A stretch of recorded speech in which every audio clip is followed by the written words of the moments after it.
అందరికీ నమస్తే. PMC channel సగర్వంగా సమర్పిస్తున్న క్వాంటమ్ ఇంటెలిజెన్సీ కార్యక్రమానికి స్వాగతం, సుస్వాగతం. అండ్ మనము గత కొన్ని రోజులుగా క్వాంటమ్ ఇంటెలిజెన్సీ మీద ఒక డీప్ అనాలిసిస్ చేస్తూ ఉన్నాం. ఆధ్యాత్మికతకి సైన్స్కి మధ్య ఉన్న ఆ అగాధాన్ని చెరిపివేసే ప్రయత్నం చేస్తూ ఉన్నాం. సైన్స్ అనేది కొన్ని వందల సంవత్సరాలుగా వృద్ధి చేయబడిన ఒక అద్భుతమైన శాస్త్రం.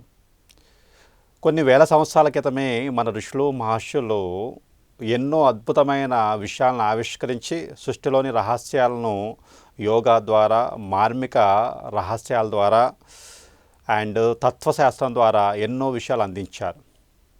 అయితే మీరు జాగ్రత్తగా గమనిస్తే మొదట్లో సైన్స్ అనేది ఈ తత్వశాస్త్రాన్ని పెద్దగా అంగీకరించినప్పటికీ కూడా ఎప్పుడైతే క్వాంటమ్ ఫిజిక్స్ అనేది ఈ ప్రపంచానికి పరిచయమైందో, ముఖ్యంగా క్వాంటమ్ ఫిజిక్స్కి ఆద్యులైన శాస్త్రవేత్తలు ఎవరైతే ఉన్నారో నియల్స్ బోర్ లాంటి వాళ్ళు, మ్యాక్స్ ప్లాంక్ లాంటి వాళ్ళు, వీరు ఆధ్యాత్మిక కోణంలో చాలా విషయాల్ని ఆవిష్కరించారు.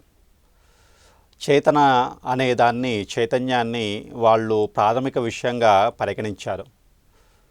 సో మనము ఈ విషయాల్ని జాగ్రత్తగా గమనిస్తూ పోతే మన భారతంలో కావచ్చు, భాగవతంలో కావచ్చు, లేకపోతే మన యొక్క పురాణాల్లో కావచ్చు, కొన్ని రహస్యాలు అనేవి అంటే కథల రూపంలో కావచ్చు, ఇంకొక ఏదో ఒక విధంగా, అంటే ఋషులు ఎప్పుడు కూడా ఒక సైంటిఫిక్ వేలో కాకుండా ఒక సాంప్రదాయ పద్ధతులలో చెప్పడము అండ్ ప్రతి సామాన్యమైన వ్యక్తికి ఆ యొక్క జీవన విధానంలోని సైన్స్ను భాగం చేయడం జరిగింది. ఇది జాగ్రత్తగా గమనించే వాళ్ళకి స్పష్టంగా అర్థమవుతుంది. ఇంతకుముందు ఎపిసోడ్లో మనం ఏం చెప్పుకున్నామంటే, మీరు ఏమిటి, హూ యామ్ ఐ అనే ప్రశ్నకి ఆన్సర్ చెప్పుకున్నాం ఫస్ట్ ఎపిసోడ్లో. మీరందరూ కూడా ఆ ఎపిసోడ్, మొదటి ఎపిసోడ్ ఖచ్చితంగా చూడండి. సో నేను ఏమిటి అని లోతుగా నన్ను నేను పరీక్షించుకుంటూ వెళ్తూ ఉన్నప్పుడు నా యొక్క అసలు తత్వం ఏమిటంటే, నేను పైకి కనిపిస్తున్న శరీరాన్ని కాదు, దానికి మూలాన్ని నేను వెళ్తూ ఉంటే లోపల అనంతమైన చైతన్యంగా ఒక క్వాంటమ్ ఫీల్డ్గా ఉన్న ఒక జీవిగా మనం ఆలోచిస్తాం. అంటే it's like A God particle అంటాం. సో మీరు ఆ యొక్క ఎపిసోడ్ చూస్తే మీకు స్పష్టంగా అర్థమవుతుంది అసలు మీరెవరు, మీ తత్వం ఏమిటి, మీ స్వస్వరూపం ఏమిటి అన్నది. ఇది చాలా ముఖ్యమైన విషయం. ఎందుకంటే మీరెవరో మీరు తెలుసుకోకుండా మీ జీవన విధానంలో వృద్ధిని మీరు ఎప్పుడూ పొందలేరు. ఆనందాన్ని, సంతోషాన్ని ఎప్పుడూ మనం పొందలేం. సో ఫస్ట్ ఋషులు కావచ్చు, మహర్షులు కావచ్చు, అండ్ ఈరోజు వస్తున్న మోటివేషన్ ఏదైతే ఉందో, లేకపోతే తత్వం ఏదైతే ఉందో, వారంతా కూడా ఫస్ట్ నువ్వెవరో తెలుసుకో, నీ తత్వం ఏమిటో తెలుసుకో, నీ స్వస్వరూపం ఏమిటో తెలుసుకో, అప్పుడు నువ్వు ఏం చేయాలో నీకు తెలుస్తుంది అన్న విషయాలు స్పష్టంగా చెప్పారు. అంటే ఈరోజు వస్తున్న సైన్స్ అంతా కూడా ఆల్మోస్ట్ మనకు కొన్ని వేల సంవత్సరాలు ఇచ్చిన తత్వంలోకే చొరబడిందని చెప్పుకోవచ్చు. దగ్గరగా మెర్జ్ అయిపోయింది ఇవి రెండు కూడా. సో తర్వాత ఎపిసోడ్లో నేనేం చెప్పాను, మిమ్మల్ని మీరు ఎలా విస్తరించుకుంటే, మిమ్మల్ని మీరు ఎలా భావించుకుంటే మీ జీవితం అనేది ఆనందకరంగా ఉంటుంది. అంతేనా? సో మన రోజువారీ జీవితంలో ఎదురయ్యే సమస్యలు ఏవైతే ఉన్నాయో అది క్వాంటమ్ ఫిజిక్స్ ఎలా పరిష్కరిస్తుంది, అండ్ సత్యాన్ని మనం అవగతం చేసుకోవడం వల్ల మన యొక్క జీవితం యొక్క లక్ష్యమైన అసలు లక్ష్యమైన సత్యాన్ని, ఆనందాన్ని ఎలా పొందగలుగుతామన్నది రెండో ఎపిసోడ్లో చెప్పాను. ఆ తర్వాత ఎపిసోడ్లో సూపర్ పొజిషన్ గురించి మాట్లాడాను. అనంతమైన అవకాశాలు ఉన్నాయి ప్రపంచంలో. ఈరోజు మనకి చూడండి, ఒకప్పుడు మనము గ్రామాలలో ఉండేవాళ్ళము, పట్టణాలలో ఉండేవాళ్ళం. ఇప్పుడు యూనివర్స్ అయిపోయింది. అమెరికాలో ఉద్యోగం చేస్తున్నాం, ఇండియాలో ఉండి అమెరికా కంపెనీకి ఉద్యోగం చేస్తున్నాం, అమెరికాలో ఉండి ఇండియా కంపెనీలకు జాబ్ చేస్తాం. There is a lot of opportunities. So మనం ఎప్పుడైతే చూసే కోణాన్ని మార్చుకుంటామో, చూడండి దృష్టికోణాన్ని మార్చుకుంటామో ప్రపంచం మారిపోతుంది. అందుకని మనం ఏం చెప్పాం, క్వాంటమ్ సూపర్ పొజిషన్లో అనంతమైన అవకాశాల సముదాయంగా ఈ సృష్టి ఉంటుంది. ఎలక్ట్రాన్ అనేది రెండుగా బిహేవ్ చేస్తుంది. ఏమిటి, ఒకటి తరంగంగానూ ఉంటుంది, వేవ్గానూ ఉంటుంది, పార్టికల్గానూ ఉంటుంది. ఎలక్ట్రాన్ అంతటా ఉంటూ ఎప్పుడైతే మీరు ఆ ఎలక్ట్రాన్ని ఒక దాని మీద డిటర్మైన్ చేస్తారంటే, మీ యొక్క సంకల్పం ఏదైతే ఉందో, మీ దృష్టి ఏదైతే ఉందో, అది తరంగాన్ని పదార్థంగా మారుస్తుంది. అంటే మ్యాటర్గా మారుస్తుంది, అనుభవాలుగా, వాస్తవాలుగా మారుస్తుంది. కాబట్టి అనంతంగా ఉన్న అవకాశాల ప్రపంచంలో మనం దేనైనా సృష్టించుకోవచ్చు అన్న విషయాన్ని మనం క్వాంటమ్ సూపర్ పొజిషన్ ద్వారా తెలుసుకున్నాం. దీనివల్ల ఏమొస్తుంది అంటే అనంతమైన అవకాశాల సముదాయంగా చూసినప్పుడు మనము చూసే దృష్టికోణం మారినప్పుడు ప్రపంచం మనకి కొత్త విధంగా కనిపిస్తూ ఉంది, అవకాశాల ప్రపంచంగా కనిపిస్తుంది. కాబట్టి దృష్టి ఎలా ఉంటుందో సృష్టి ఎలా ఉంటుందో అన్న విషయాన్ని మనం క్వాంటమ్ ఫిజిక్స్ లెవెల్లో చెప్పుకున్నాం. అండ్ తర్వాత మనము అబ్జర్వర్ ఎఫెక్ట్ అంటే గమనించేవాడు. చూడండి ఫస్ట్ మనం అర్థం చేసుకోవాల్సింది ఏమిటంటే, సో ఎప్పుడైతే గమనించేవాడు ఉంటాడో గమనించబడేది ఉంటుంది, వ్యవస్థ ఉంటుంది, సిస్టమ్ అనేది ఉంటుంది. సో కాబట్టి ఎరుక ఉన్నప్పుడు, చేతన ఉన్నప్పుడు, చైతన్యం ఉన్నప్పుడు సృష్టి ఉంటుంది, సృష్టి అవగతం అవుతుంది. సో మనం నిద్రలోకి జారుకున్నప్పుడు ఈ సృష్టి అనేది తరంగంగా మారిపోతుంది. మీ యొక్క అబ్జర్వేషన్ అంటే గమనింపబడే వ్యక్తి మీ లోపలికి ప్రవేశించినంత వరకు కూడా ప్రపంచం అనేది ఒక తరంగంగా ఉంటుంది. ఎప్పుడైతే గమనించేవాడు వస్తాడో, అంటే ఎరుక ఎప్పుడైతే వస్తుందో, చేతన ఎప్పుడైతే మన లోపల ఉంటుందో అప్పుడు ప్రపంచం అనేది మనకి అనుభవంలోకి వస్తుంది అన్న విషయం మనము ఇంతకుముందు చెప్పుకున్నాం. అబ్జర్వర్ ఎఫెక్ట్ రూపంలో చెప్పుకున్నాం. అండ్ తర్వాత నేనేం చెప్పాను, క్వాంటమ్ క్రియేషన్, సృష్టి ఎలా జరుగుతుంది అన్నది చాలా ముఖ్యమైన విషయంగా మీరు చూడండి. క్వాంటమ్ క్రియేషన్ ఆ ఎపిసోడ్ చూడండి. సో మన ఋషులు మహర్షులు అద్భుతాలు ఎలా చేశారు, దాని వెనకాల ఉన్న సైన్స్ ఏమిటి, పర్టికులర్గా క్వాంటమ్ ఫిజిక్స్ ఏమిటి. సో నేను అతిశయోక్తి అని భావించవద్దు. మన ఋషులు మహర్షులంతా కూడా క్వాంటమ్ ఫిజిక్సిస్ట్లే. వాళ్ళకి సూక్ష్మ నియమాలు తెలుసు, స్థూల నియమాల కన్నా సూక్ష్మ నియమాలు తెలుసు.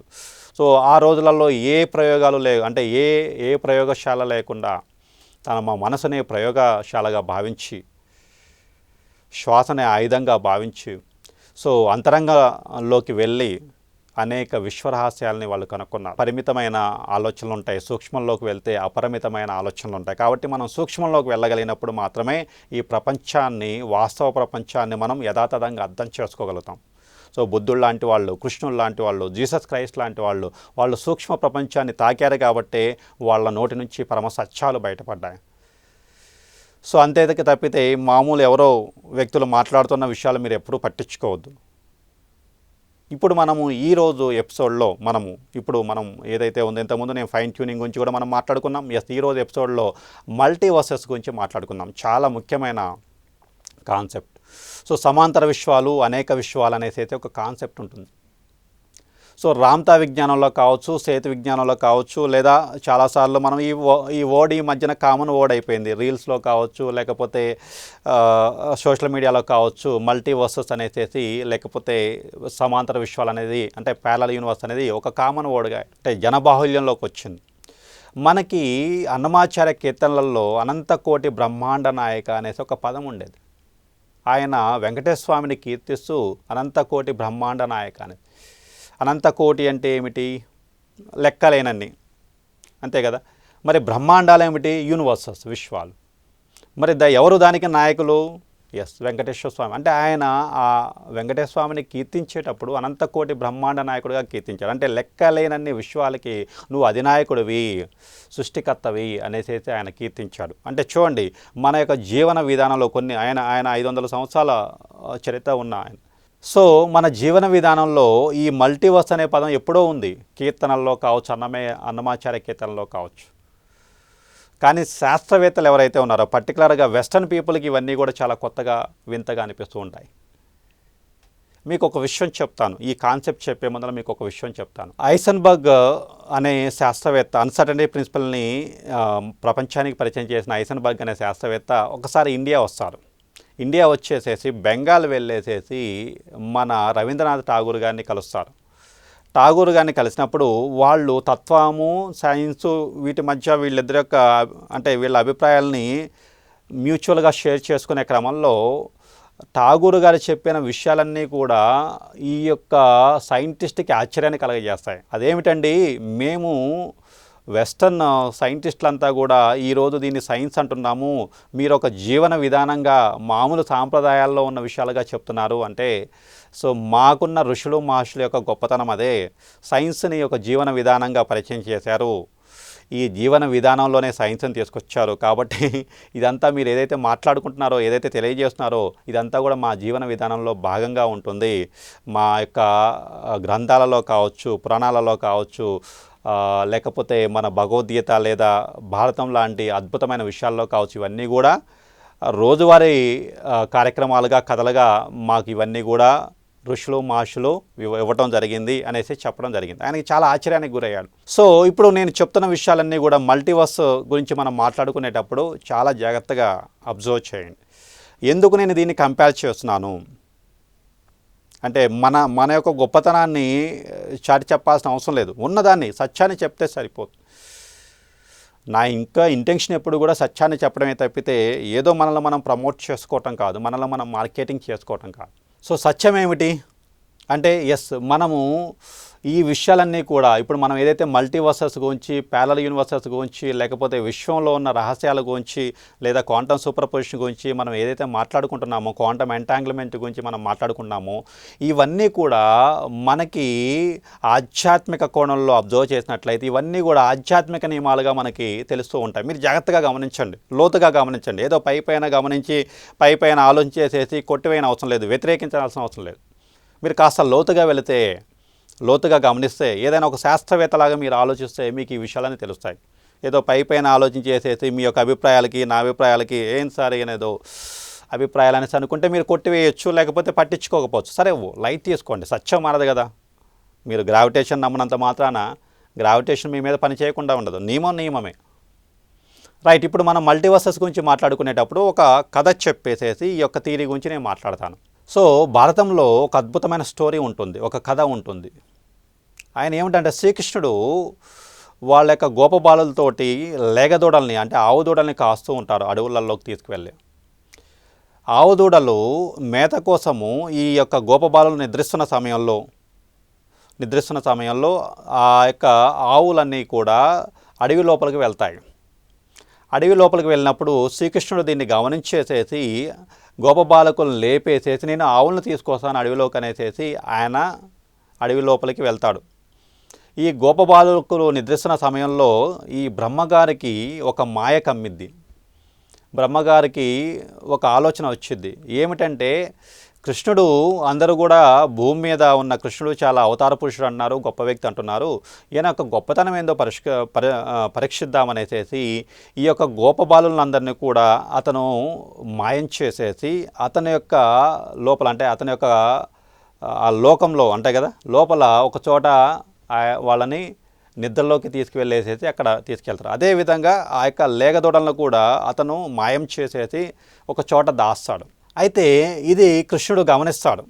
ఈ విషయాన్ని ఆయనకి సర్వం తెలిసిన వ్యక్తి కదా, సర్వజ్ఞుడు కదా. కృష్ణుడు గమనించేసేసి బ్రహ్మదేవుడి గురించి ఏమీ అనుకోకుండా ఆయన ఏం చేస్తాడంటే అందరి రూపాలు అంటే ఆ గోపబాలుల రూపాలు ఆయనే తీసుకుంటాడు.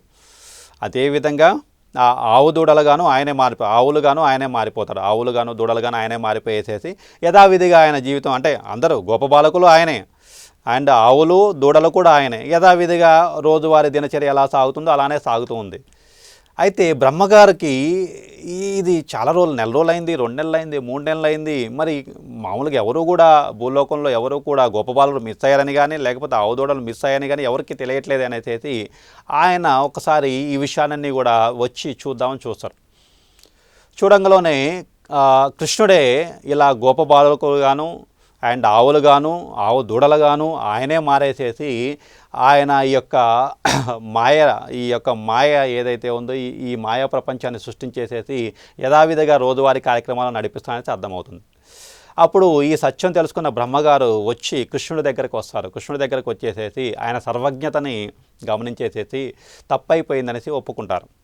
అప్పుడు కృష్ణుడు తన యొక్క స్వస్వరూపాన్ని దర్శింపజేసేసి, ఓ బ్రహ్మ, నువ్వు ఈ లోకానికే అధిపతివి, ఇలాంటి బ్రహ్మాండాలు అనేక కోట్లు ఉన్నాయి.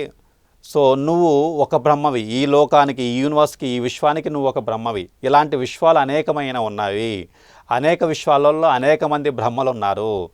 ఆ బ్రహ్మలంతా కూడా ఒక్కొక్క యూనివర్స్కి ఒక్కొక్క బ్రహ్మలాగా ఉన్నారు. ఆ ఒక్క బ్రహ్మకి ఒక బ్రహ్మకి ఒక తల ఉంటే 2 తలలు, 3 తలలు, 100 తలలు, 1000 తలలు, అలా బ్రహ్మలంతా కూడా ఒక్కొక్క యూనివర్స్కి ఒక్కొక్క బ్రహ్మలాగా ఉన్నారనేసి చెప్పినప్పుడు ఆయనకి ఓహో, నేను ఈ యూనివర్స్కే బ్రహ్మనా, మరి ఇలాంటి అనేక విశ్వాలు ఉన్నాయా అనేసి ఆయనకు అర్థమైపోయేసేసి ఆ యొక్క సర్వజ్ఞుడైన అనేక విశ్వాలకి కూడా భగవంతుడు, అంటే ఇతనికి తెలుసు కదా, ఆ తత్వాన్ని తెలిసిన కృష్ణుడికి క్షమాపణ చెప్పేసేసి ఆ గోపబాలకుల్ని అండ్ లేగదొడల్ని అండ్ ఆవుల్ని కూడా ఆయన మళ్ళీ భూలోకంలో ప్రవేశపెట్టేసి వెళ్తాడు. ఇది భాగవతంలో ఒక స్టోరీ. ఇప్పుడు మనం సైన్స్లోకి వద్దాం.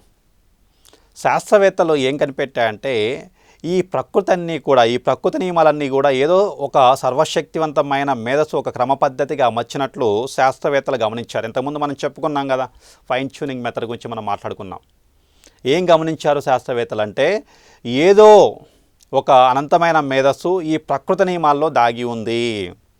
ఈ విశ్వంలో జీవము ఆవిర్భవించడానికి కూడా ఏదో ఒక అతీతమైన శక్తి అనేది కారణమైందనేసి వీళ్ళకి స్పష్టంగా తెలిసింది. ఓకే, ఎందుకంటే మనము ఇంతకుముందు చెప్పుకున్న విషయాలని మళ్ళీ ఒకసారి రిపీట్ చేస్తే, ఏదో ఒక అదృశ్య శక్తి, ఏదో ఒక మేధస్సు, అనంతమైన మేధస్సు ఇక్కడ ఇది ఎలా ఉండాలి, ఇది ఎలా మాత్రమే ఉండాలి అనేసేసి ఎవరో పర్ఫెక్ట్గా డిజైన్ చేసేసి దాన్ని వెళ్ళినట్లు మనం ఇంతకుముందు చెప్పుకున్నాం. సో ఈ ప్రాథమిక కణాలు ఏవైతే ఉన్నాయో, మనం క్వాంటమ్ ఫిజిక్స్లోకి వస్తే మనం ఏం చెప్పుకున్నాము, నేను ఇంతకుముందు చెప్పాను కదా, సెల్స్ అనేవి దేంతో తయారైతే మాలిక్యూల్స్తో తయారవుతాయి. మాలిక్యూల్స్ దేంతో తయారవుతాయి, ఆటమ్స్తో తయారవుతాయి.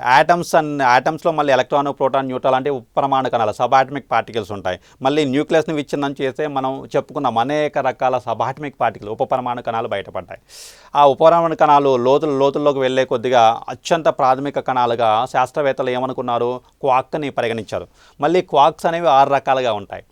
ఇవి మనం ఫర్ ఎగ్జాంపుల్ దీన్ని మనం ప్రాథమిక కణాలుగా పరిగణిద్దాం. అంటే చాలా మూలం అంటాం కదా, బాగా మూలంగా మనం పరిగణిస్తే క్వార్క్స్ని తీసుకుంటే ఈ ప్రాథమిక కణాలన్నీ కలిపి కూడా పరమాణువుని ఏర్పరుస్తాయి, అంతే కదా. ఈ క్వార్క్స్ అనేవి మనకి బేసిక్ ఫండమెంటల్ అన్నమాట. ఇవి న్యూక్లియస్ని, తర్వాత మనము యాటమ్ని ఫామ్ చేయడానికి చాలా ముఖ్యమైన సోర్సెస్ ఇవన్నీ కూడా, రైట్. సో ఇక్కడ చూడండి, ఈ ప్రాథమిక కణాలు ఒక్కొక్క నిర్దిష్ట వేగాన్ని, ఆవేశాన్ని, స్పిన్ను కలిగి ఉంటాయి. జాగ్రత్తగా వినండి. ఇక్కడ అప్క్వార్క్ యొక్క ద్రవ్యరాశి ఎంత అంటే 2.2 mega electron volts per c². ఛార్జ్ని మనం తీసుకుంటే ప్లస్ 2/3 ఉంటుంది. అదే స్పిన్ వచ్చేసరికి 1/2 ఉంటుంది. ఇలా మనము ఈ యొక్క వాల్యూని, అంటే అప్క్వార్క్ యొక్క వాల్యూని ఒక నిర్దిష్టమైన వాల్యూ ఉంటుంది పర్టికులర్. ఇంతకుముందు మనం చెప్పుకున్నాం కదా ఫైన్ ట్యూనింగ్ మెథడ్లో, ఈ యూనివర్స్లో ఉన్న కాన్స్టెంట్స్ అన్నీ కూడా పర్ఫెక్ట్గా ఎవరో డిజైన్ చేసినట్లు ఉన్నాయి. అదేవిధంగా ఇప్పుడు అప్క్వార్క్ని తీసుకుంటే మనం అప్క్వార్క్ యొక్క వాల్యూ పర్టికులర్గా ఇంతే ఉంది. దీని యొక్క ఎలక్ట్రిక్ ఛార్జ్, దీని యొక్క ద్రవ్యరాశి, ఓకేనా, అదేవిధంగా దీని యొక్క స్పిన్ అనేది పర్టికులర్గా ఉంది. అదేవిధంగా మనం చూస్తే ఇంకొక దాన్ని కూడా చూస్తే, మరి ప్రోటాన్ యొక్క మాసు 938.27 MeV అంట, మెగా ఎలక్ట్రోవోల్ట్స్, ఓకేనా. అదేవిధంగా మనం ఎలక్ట్రిక్ ఛార్జ్ని తీసుకుంటే 1 ఉంది, స్పిన్ని తీసుకుంటే 1/2 ఉంది. సో ఇలా మనము ఎలక్ట్రిక్ ఛార్జ్ని కానీ, లేకపోతే మాస్ని కానీ, లేకపోతే స్పిన్ను కానీ తీసుకున్నప్పుడు, ఈ మూడింటిని మనం పరిగణలోకి తీసుకున్నప్పుడు ఈ యొక్క వాల్యూస్ అనేవి పర్టికులర్గా చాలా పర్టికులర్గా ఇంతే కలిగి ఉండాలనేసి ఎవరు నిర్ణయించారన్నది చాలా పెద్ద ప్రశ్నగా మనం ఫైన్ ట్యూనింగ్ మెథడ్లో మాట్లాడుకున్నాం. కానీ దీని విలువ అనేది ఎవరు నిర్ణయించారు? ఇలా ఉంటేనే, మళ్ళీ చూడండి, ఈ యొక్క అప్క్వార్క్ అనేది ఈ పర్టికులర్ వాల్యూ దగ్గర యూనివర్స్ని, యాటమ్ని, లేదా మనం ఏదైతే పదార్థం అంటున్నామో ఆ పదార్థాన్ని ఫామ్ చేయడానికి అవకాశం ఉంది. ఇందులో ఏ కొంచెం మార్పు సంభవించినా కానీ ఈ యూనివర్స్ అనేది ఇలా ఉండదు. మీరు గమనించండి, సూక్ష్మాతి సూక్ష్మమైన విషయాల్లో ఈ పర్టికులర్ కాన్స్టెంట్లో ఏ పర్టికులర్ చేంజ్ వచ్చినా కానీ యూనివర్స్ అనేది ఇలా ఉండదు. మరి ఈ పర్టికులర్ వాల్యూస్ని ఎవరు ఇలానే ఉండాలని నిర్ణయించారు? ఏ మేధస్సు దీనిని ఇలానే డిజైన్ చేసింది అన్నది ఒక పెద్ద ప్రాథమిక ప్రశ్నగా మనం పరిగణించాం. అంటే మనం ఇంతకుముందు చెప్పుకున్నాం. అయితే ఇలా ప్రామాణిక మోడల్లో ఖచ్చితమైన విలువల దగ్గర ఈ యొక్క సబాటమిక్ పార్టికల్స్ అనేవి మనుగడలోకి వస్తాయి, గుర్తుపెట్టు. సో ఒకవేళ ఈ యొక్క మాస్లో కానీ లేదా ద్రవ్యరాశిలో కానీ లేకపోతే ఛార్జ్లో కానీ లేదా స్పిన్లో కానీ కొంచెం మార్పు ఉన్నా కానీ ఈ యొక్క సబాటమిక్ పార్టికల్స్ అనేవి మనుగడలోకి రావు. మరి ఈ ఉపపరమాణు కణాలు ఏవైతే ఉన్నాయో మనం అనుకుంటున్న సబాటమిక్ పార్టికల్స్ అనేవి లేకపోతే యాటమ్ ఉండదు, యాటమ్ లేకపోతే మాలిక్యూల్ ఫామ్ అవ్వదు, మాలిక్యూల్ లేకపోతే సెల్ ఫామ్ అవ్వదు, సెల్ ఫామ్ అవ్వకపోతే ఇవన్నీ అంటే ఇప్పుడు మనం ఏదైతే అంటున్నామో ఈ యొక్క పదార్థం ఏదైతే ఉందో అంటే మనం చూస్తున్న ఈ పదార్థం ఏదైతే ఉందో ఈ పదార్థం అనేది ఫామ్ అవ్వదు, ఎందుకంటే బేస్ ఆటమే కదా. మరి ఆటమ్ ఫామ్ అవ్వడానికి కారణం సబ్ ఆటంలో యొక్క పర్టికులర్ వాల్యూస్ అనేవి ఇలానే ఉండాలి, ఇలా ఉంటేనే యూనివర్స్ అనేది మనుగడలోకి వస్తుంది. మరి ఇలాంటి ఖచ్చితమైన కణాలతోటి ఉపపరమాణు కణాలు మనుగడలోకి వస్తున్నాయి, ఓకేనా. ఈ యొక్క నిర్దిష్టమైన విలువలు ఎవరు ఇచ్చారనేది చాలా ముఖ్యమైన విషయం, ఓకేనా. సో ఇది ఇక్కడ చూడండి. అయితే ఇక్కడ కొంతమంది శాస్త్రవేత్తలకి పర్టికులర్గా ఒక విషయం అర్థమైంది. ఇప్పుడు నేను ఈ పర్టికులర్ వాల్యూ దగ్గర ఈ యూనివర్స్ అనేది మనుగడలోకి వస్తుంది, మనం చూస్తున్న విషయం మనుగడలోకి వస్తుంది. ఒకవేళ ఆ యొక్క పర్టికులర్ వాల్యూలో ఏదైనా కొంచెం తేడా వస్తే, ఇప్పుడు ఇక్కడ నేను ఏమన్నాను, స్పిన్ అంటే పర్టికులర్ అప్క్వాక్ యొక్క వాల్యూ 2.2 MeV/c² అన్నాను. ఇప్పుడు ఆ యొక్క వాల్యూ అప్క్వాక్ యొక్క వాల్యూ 2.2 MeV/c² దగ్గర యూనివర్స్ అనేది మనుగడలోకి వస్తుంది. ఒకవేళ దాన్ని మనం చేంజ్ చేస్తే 2.2 కాకుండా 2.4 పెడితే అంటే ఇంకొక యూనివర్స్ అనేది మనుగడలోకి వచ్చే అవకాశం ఉంది. మరి ఈ యొక్క వాల్యూస్ అనేవి మనం గణిత శాస్త్రం అంటే మ్యాథమెటిక్స్ తీసుకుంటే ఇవి అనంతంగా ఉంటాయి కదా, 2.2, 2.3, 2.5, 3, 3.5, ఓకేనా, 4, ఇట్లా మనం కన్సిస్టెన్సీ తీసుకుంటే అనంతంగా ఉంటాయి కదా ఈ విలువలు. అంటే ఈ యొక్క అప్క్వాక్ యొక్క వాల్యూ మారినప్పుడు ఈ యూనివర్స్ ఫామ్ అయింది అంటే ఈ పర్టికులర్ వాల్యూ దగ్గర. ఒకవేళ దీని యొక్క వాల్యూ ఇంకొకటి కూడా మారినప్పుడు ఇంకొక యూనివర్స్ ఫామ్ అయ్యే అవకాశం ఉంది కదా. సో శాస్త్రవేత్తలకు అర్థమైందంటే ఈ పర్టికులర్ విషయాల దగ్గర ఈ పర్టికులర్ కాన్స్టెంట్ దగ్గర విలువల దగ్గర ఒకవేళ చేంజ్ కనుక తీసుకొస్తే అప్పుడు ఇంకొక యూనివర్స్ ఇలాంటి విశ్వాలు అనేకం ఫామ్ అయ్యే అవకాశం ఉంది. అప్పుడు వాళ్ళు మల్టీవర్స్ అనే సిద్ధాంతాన్ని తీసుకురావడం జరిగింది, ఓకేనా. ఇది పర్టికులర్గా ఈ విషయాన్ని జాగ్రత్తగా గమనిస్తే మనకి అర్థమవుతుంది. 1957వ సంవత్సరంలో హ్యూ ఎవరెట్ అనే పిహెచ్డి స్కాలరు పరిశోధనా పత్రంలో మొట్టమొదటిసారిగా సమాంతర విశ్వాల గురించి ప్రతిపాదించాడండి, ఓకేనా. సో ఈ యొక్క సిద్ధాంతాన్ని మనం జాగ్రత్తగా ఆధారితం చేసుకుంటే మనకి ఈ విషయాలన్నీ కూడా స్పష్టంగా తెలుస్తాయి. ఇంకొక విషయం ఏమిటంటే ఇదొక సిద్ధాంతంగా మనం జాగ్రత్తగా గమనిస్తే ఇది చాలా వరకు దగ్గరగా ఉంది. మల్టీవర్స్ సిద్ధాంతాలని శాస్త్రవేత్తలకి మల్టీవర్స్ అనేది రావడానికి ఇది చాలా హెల్ప్ అయింది. ఇంకొక విషయం నేను చెప్తాను వినండి, ఓకేనా. సో అదేమిటంటే మనం ఇంతకుముందు చెప్పుకున్న పిల్లి గురించి మనం మాట్లాడుకుంటే పిల్లి అనేది ఏం చేస్తుంది, లోపల పెట్టేశాము అండ్ డిబ్బీలో పెట్టేశాము, పిల్లి చనిపోయిందా బ్రతికుందా అనేసి అడిగాను. లోపల రేడియో యాక్టివ్ శాంపిల్ పెట్టాము, అది చనిపోయే అవకాశం 50-50 అని ఉంది. అది యాక్టివేట్ అయితే అంటే అందులో పాయిజన్ కనుక యాక్టివేట్ అయితే 50-50 అని చెప్పాము. నేనేం చెప్పాను, ఎప్పుడైతే పిల్లి అనేది మనము లోపల ఉన్న పిల్లిని మనము ఎప్పుడైతే ఆ డిబ్బీని ఓపెన్ చేస్తామో ఏమవుతుంది, పిల్లి చనిపోయిందో బ్రతికిందో అని అర్థమవుతుంది, అవునా. అంటే ఇక్కడ నేను ఈ యొక్క ష్రోడింగర్ క్యాట్ ఎక్స్పెరిమెంట్ చేసినప్పుడు పిల్లి యూనివర్స్లో ఒక రిజల్ట్ని ఇస్తుంది, అంతే కదా. ఐదర్ చనిపోయి ఉండొచ్చు లేదా బ్రతికి ఉండొచ్చు, అది ఎప్పుడు తెలుస్తుంది, నేను ఓపెన్ చేసినప్పుడు. మరి ఇంకొక ప్రాబిలిటీ కూడా ఉంది కదా. ఇప్పుడు మనము ఎలక్ట్రాన్తో తయారయ్యాము, ఇప్పుడు ఈ ఎలక్ట్రాన్ అనేది మనం ఎలక్ట్రాన్తో తయారయ్యాము, ఓకేనా. ఇప్పుడు ఈ ఎలక్ట్రాన్ అనేది ఈ ప్రపంచాన్ని ఈ యూనివర్స్ని డిజైన్ చేసినప్పుడు అంటే ఈ యొక్క యూనివర్స్కి కారణమైనప్పుడు మరి అవతల వైపు అంటే ఇప్పుడు ఈ యొక్క ఎలక్ట్రాన్ అనేది ఈ యొక్క ష్రోడింగర్ క్యాట్ ఎక్స్పెరిమెంట్ ప్రకారము ఇంకొక యూనివర్స్ కూడా ఫామ్ అయ్యే అవకాశం ఉంది. కోపెన్హాగన్ ఇంటర్ప్రిటేషన్ ద్వారా మనం దీన్ని కూడా మనం క్యాల్కులేట్ చేసేసి ఈ రెండు సిద్ధాంతాలు క్వాంటమ్ ఫిజిక్స్లో ఉన్న ఈ రెండు సిద్ధాంతాలు కూడా అంటే ష్రోడింగర్ క్యాట్ ఎక్స్పెరిమెంట్ ప్లస్ మనం ఇంతకుముందు చెప్పుకున్న ఆ యొక్క క్వాక్ థియరీస్ గురించి మనం ప్రాథమిక కణాల యొక్క సూక్ష్మాతి విలువలనే మనం ఆ యొక్క ద్రవ్యరాశిలో కానీ లేకపోతే ఎలక్ట్రిక్ ఛార్జ్లో కానీ స్పిన్లో కానీ మార్పును సంభవింపజేసినప్పుడు ఏమవుతుందని చెప్పుకున్నాం మనం. ఎస్, మల్టీవర్స్ ఫామ్ అయ్యే అవకాశం ఉందని చెప్పుకున్నాం. సో సేమ్ యాజ్ ఇప్పుడు క్యాట్ ఎక్స్పెరిమెంట్లో ఏమవుతుంది, నేను పిల్లిని ఓపెన్ చేశాను, ఓకేనా. నా కాన్షియస్నెస్ ద్వారా నేను ఇక్కడ ఒక ఎక్స్పీరియన్స్ తీసుకున్నాను. ఇంకొక సంభావ్యత ఉంది కదా, అంటే పిల్లి బ్రతికుండే అవకాశం ఈ ప్రపంచంలో ఉంటే చనిపోయే అవకాశం కూడా ఉండొచ్చు కదా. అది కూడా ఎలక్ట్రాన్ ద్వారానే ఫామ్ అయింది కదా యూనివర్స్, కాకపోతే మనకు తెలియట్లేదు. సో ఇట్లా సమాంతర విశ్వాలు అనే కాన్సెప్ట్ వచ్చింది.